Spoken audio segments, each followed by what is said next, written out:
ಒಂದೂರಿನ ಕತ್ತೆ ಮತ್ತು ನಾಯಿಯ ಮಧ್ಯೆ ಒಪ್ಪಂದ ಆಗುತ್ತಂತೆ.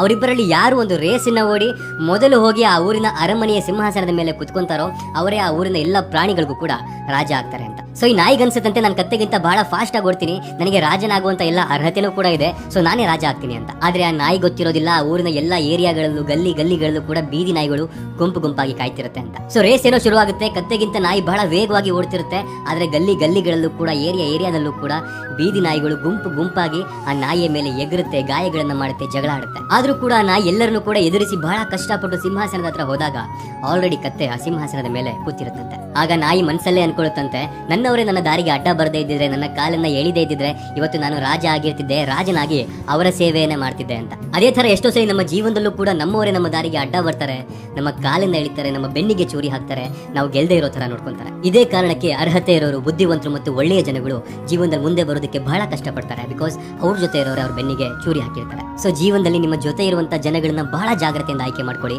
ಈ ಕಥೆ ನಿಮ್ಗೆ ಇಷ್ಟ ಆಗಿದ್ರೆ ನಿಮ್ಮೆಲ್ಲ ಫ್ರೆಂಡ್ಸ್ಗೂ ಕೂಡ ಶೇರ್ ಮಾಡಿ.